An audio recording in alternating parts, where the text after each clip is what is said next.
Palácio de Brancamp, um palácio com muitas vidas. As casas têm vida, ou antes, vidas, consoante as pessoas que nelas habitam, e que ali encerradas entre as suas paredes deixam as suas histórias públicas e sobretudo privadas.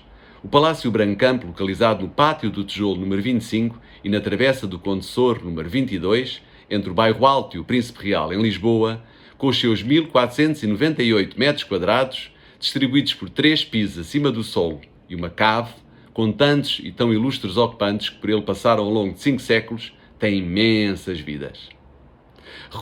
Reconstruído nas ruínas de um outro, destruído pelo terremoto de 1755, o Palácio do Conde Sor ou dos Moinhos de Vento, lá regressaremos a seu tempo. Em 1879, por Anselmo José Brancamp, 1817-1885, político do tempo da monarquia constitucional, líder do Partido Histórico, depois chamado Partido Progressista, ministro e chefe de governo, cujo nome acabou por identificar até hoje o edifício. Mais tarde, residência de Fontes Pereira de Melo, 1819-1887, por muitos considerado o melhor estadista português do século XIX, que aí viveu os últimos anos de vida e aí viria a falecer. Mais tarde, albergou a Embaixada de França, a Escola Francesa, o Gabinete Técnico do Bairro Alto e a Caixa de Previdência de pessoal da Câmara Municipal de Lisboa, até ser vendido, no ano 2009, por 2.400.000 euros a uma empresa privada e transformado em hotel de charme. Mais um.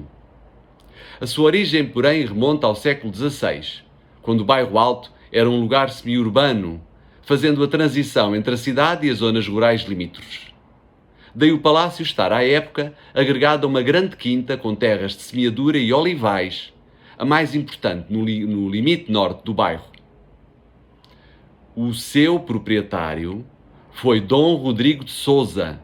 Todavia, tendo este falecido, sua mulher, Dona Joana de Vasconcelos, a herdeira do palácio, casou com Dom João da Costa, o Velho, tendo levado a propriedade como dote para a família do novo marido, os Costa, mais tarde condes de Sor.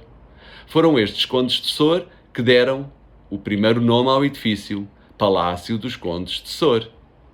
Dom João da Costa, 1610-1664, que herdaria a propriedade do avô, ficou para a história como um dos 40 fidalgos que participaram no movimento dos conjurados, de que resultou, em 1640, aprendemos isto na história na escola, a aclamação de Dom João IV, que lhe concederia o título de primeiro Conde de Sor.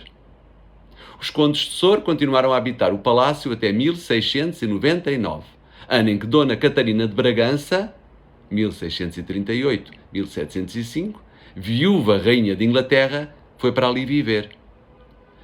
Em 1712, habitaram o palácio outros hóspedes muito ilustres, Dom Miguel e Dom José, filhos ilegítimos de Dom Pedro II, alguns anos depois também os infantes Dom António, Dom Gaspar e Dom José, filhos de Dom João V, os chamados Meninos de Palhavã.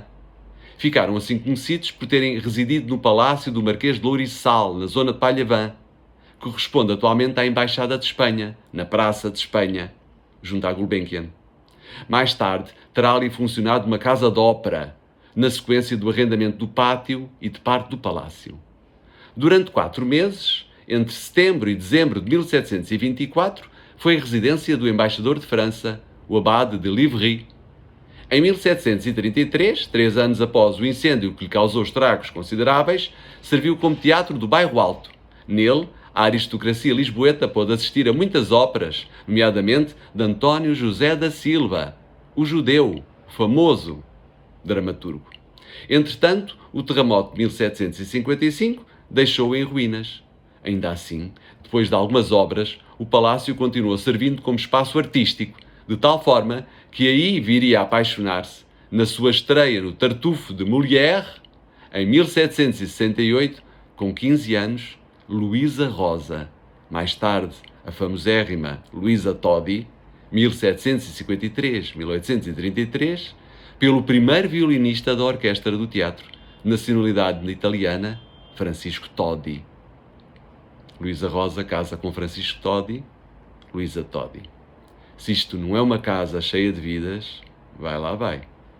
Gratidão, fique bem e faça uma visita ao Palácio Branco Campo. Fique bem.